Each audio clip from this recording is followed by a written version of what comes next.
we are hitting it again.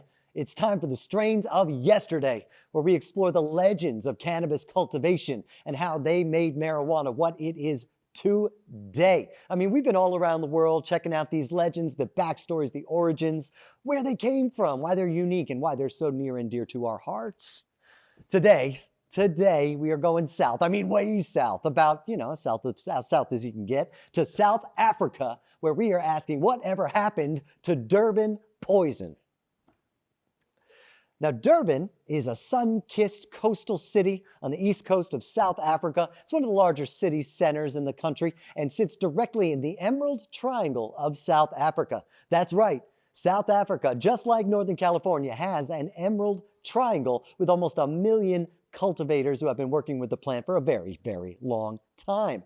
Now, yeah, South Africa and Northern California both share similar climates, so it makes sense that one of the legends of cannabis came from this area. Now, originally, they say the Durban Poison came from Pinetown. It's a region in the mountains about 10 miles west of Durban. It's got a higher elevation, a little bit further inland, not quite the coastal breezes you're going to get, but it was the original, that's where the original landrace came from, where it developed naturally. But it didn't develop its notoriety that the West knows it for, from strain hunters coming down to South Africa and poking through the backcountry. Oh no.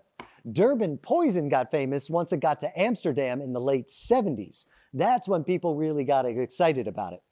Now, legend has it that Ed Rosenthal, the legendary grower and one of the co-authors of the Marijuana Grower's Guide, the legendary weed Bible that brought helped North American cannabis evolve from ditchweed into some of the finest bud in the world. Well, legend said that he stumbled upon the Durban Poison seeds for the first time as he was exploring the coffee shops in Amsterdam.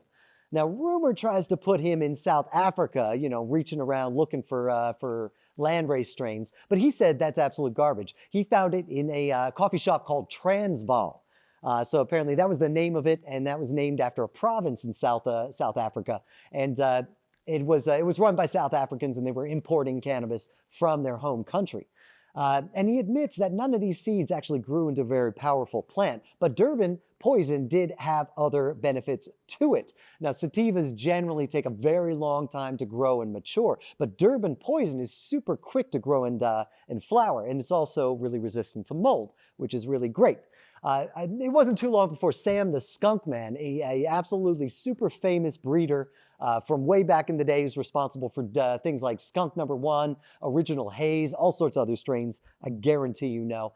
Well, once he got his hands on those seeds, he worked his magic with it, and after a couple of rounds of breeding, he was able to stabilize the genetics and kind of beef up the strength a little bit. And once he moved his home base from the United States over to the Netherlands, over to Amsterdam in the 80s, he brought his fine-tuned Durban Poison seeds with him, and he gave those seeds to the Holland Seed Bank, one of the first seed banks in the world that specialized in marijuana, and that's how Durban Poison got its global fame that it has today. So Durban Poison has an uplifting, energetic high, almost like a little shot of espresso. It's also high in limonene, and check out our video on limonene and its anti-anxiety effects, so if you want to know more about that. So it's not too jittery, not too racy of a high that a lot of high THC sativas can have. Durban Poison is also super low in CBD, but it's also chock full of THCV. One of the minor cannabinoids that reduces the munchies, supports that energetic high, and check out our video on THCV if you want to learn more about that. So it's got that minty, citrusy scent, a little bit of a hint of licorice in there with a sweet, piney flavor. Now, Durban Poison can be pretty hard to find these days in its original form, but modern growers are showing love left and right for this strain. They're using its genetics in all sorts of crossbreeds left and right. If you're looking for something like that, check out something like Girl Scout cookies or cherry pie. But if you had the opportunity to try it back in the day, or even if it's in its straight form, let me know in the comments. I want to hear what it was like, what it is like, what it's doing for you.